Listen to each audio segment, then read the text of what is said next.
안녕하십니까. 거꾸로 투자하는 쇼킹 부동산입니다. 연말에 시작되는 엄청난 대변화가 있습니다. 바로 주택담보대출과 전세대출 대환 시스템 구축인데요. 자, 이거 부동산 시장에 적지 않은 영향을 주게 될 겁니다. 또한 이와 관련된 굉장히 조심하셔야 되는 주의사항이 있습니다. 오늘 내용 정말로 큰 도움이 되실 겁니다. 영상 시청 전에 구독과 알람 설정은 필수입니다. 자, 올해 초에 발생한 엄청난 사건 기억나시나요? 기사 하나 볼게요. 전세대출 금리 6개월 사이에 4%포인트 껑충 뛰어 올라갔다. 매달 30만원이던 이자가 6개월 뒤에 70만원으로 올라갔다는 이야기. 자, 주택담보대출과 전세대출 갱신금리의 변화가 올해 초에 큰 이슈였습니다.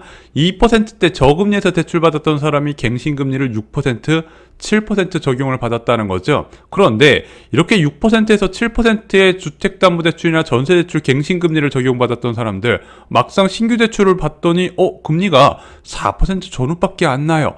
갱신금리와 신규 대출금리 왜 이렇게 차이가 나지? 이거에 대해서 많은 사람들이 불만을 제기했던 겁니다. 아파트 담보대출이나 전세대출 금리의 구성 한번 알아보겠습니다. 변동금리 기준으로 예시를 들어볼게요. 자, 먼저 기준금리 나올 수 있는 코픽스 금리가 있습니다. 여기에 가상금리가 더해지고 우대금리를 빼서 대출금리가 산출이 되죠. 자, 근데 이 가상금리하고 우대금리는요, 대출 차조가 조건을 유지하면 변하지가 않아요. 근데 여기서 변하는 건 무엇이다?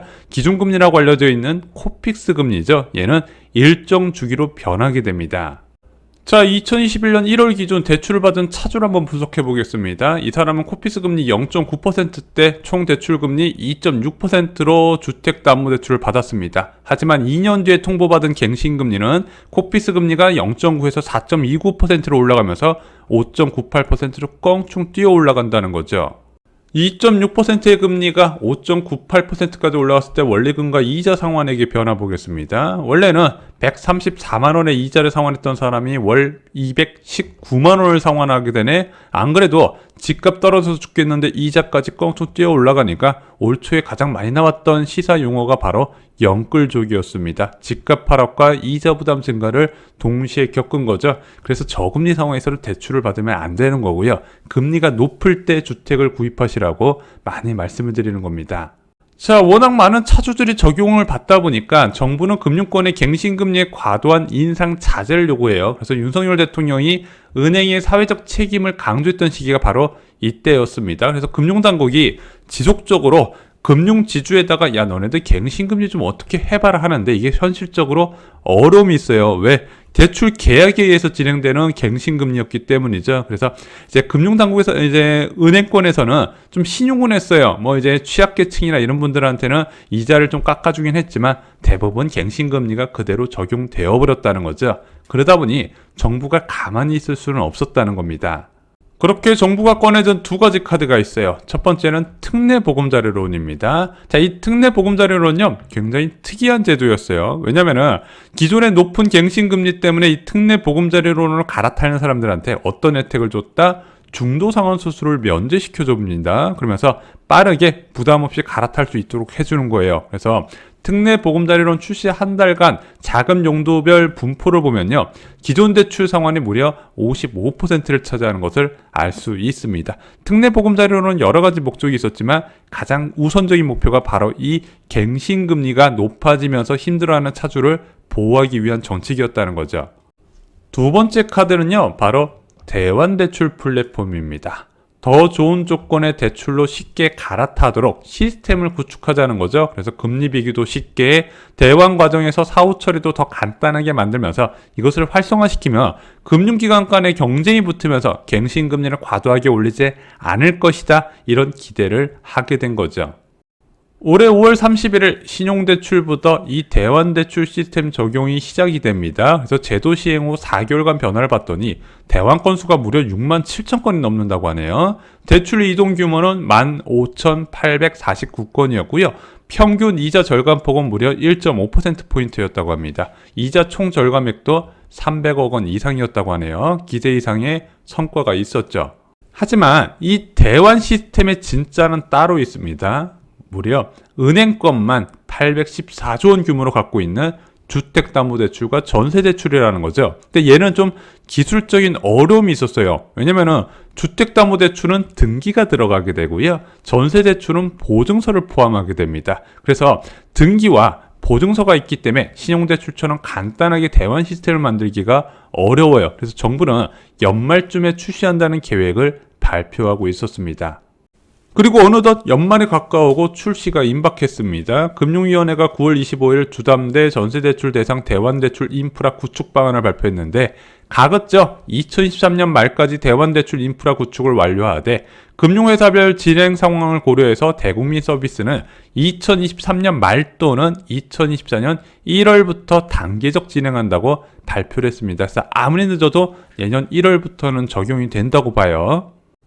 금융당국이 발표한 주택담보대출 갈아타기 절차 보겠습니다. 먼저 비교 선택이 있어요. 5에서 10분 정도 소요가 된다고 합니다. 기존 대출과 신규 대출을 조건을 비교하는 거죠. 그래서 마음에 드는 신규 대출을 선택해서 이제 진행을 하게 되면 대출 심사 과정이 들어가는데 2에서 7일 정도 소요가 된다고 합니다. 물론 이 대출 심사 과정에서 서류를 제출해야 되죠. 이 서류 제출은 앱 또는 영업점 선택 후 제출이 가능하다고 하네요. 자, 이렇게 대출 심사가 승인이 떨어지면 대출이 실행이 되고 그 다음에 사후 처리를 들어가게 됩니다. 이 사후 처리는 신청자가 하는 게 아니라 금융당국 간의 시스템을 통해서 알아서 진행된다고 하네요. 근저당 설정 및 말소는 업무 처리 간소화로 되기 때문에 그동안에 굉장히 번거로웠던 주택담보대출의 대환이 훨씬 간단해진다고 합니다. 전세대출 갈아타기 절차도 비슷합니다. 일단 이 전세대출은 보증서를 기본적으로 깔고 들어가는데 그것도 금융당국끼리 알아서 보증서를 이제 전환해주는 방식으로 전세대출 갈아타기가 진행이 된다고 해요. 그럼 이게 갈아타기 절차가 생기면 어떤 결과가 생길까요? 전세 수요자의 과감한 대출이 가능해진다는 거예요. 자, 지금 보면은 전세자금 대출 지금도 뭐 5에서 6% 갱신금리 적용되는 사람 많이 있거든요. 자, 그리고 신규 전세자금 대출 금리는 3.7%예요. 자, 이렇게 전세 대출 잘못 받으면 이자 폭탄 맞는다는 인식이 있었는데 이런 식으로 갈아타기가 활성화되면은 전세 수요자가 좀 더 많은 대출을 받는데 용이해질 수가 있다는 거죠. 일단 용기가 생기는 거예요. 자, 인터넷 은행들은 칼을 갈고 있습니다. 카카오뱅크나 K뱅크. 왜 그런지 아세요? 최근에 금융당국이 이 두 개의 인터넷 은행에 눈치를 굉장히 많이 주고 있습니다. 너네 너무 공격적으로 주택담보대출 영업을 하고 있더라. 자, 그래서 신규 주담대 경쟁에 대해서는 그렇게 적극적으로 나서지 못하고 있는데 반대로 대환대출 경쟁은요. 권장의 대상이 돼요. 왜냐면은 대환대출 이미 주택을 구입해서 주택담보대출을 갖고 있는 사람의 이자 부담액을 줄여주게 되면 그 사람이 더 많은 소비를 할 수 있게 될 것이고 이게 경제에 도움이 되잖아요. 그래서 이 대환대출 금리를 낮추는 거는 금융당국이 권장을 하고 있다는 겁니다. 그래서 얘네들이 지금 굉장히 지금 준비를 많이 하고 있다고 해요. 그래서 일반 시중 은행들도 야, 아파트 갈아타기 대출에 나도 한번 참여해보자 해서 지금 본격적인 경쟁이 예고가 되고 있고 저는 주담대 보유자의 부담을 크게 낮출 것으로 예상을 합니다. 하지만 주의해야 할 것이 있습니다.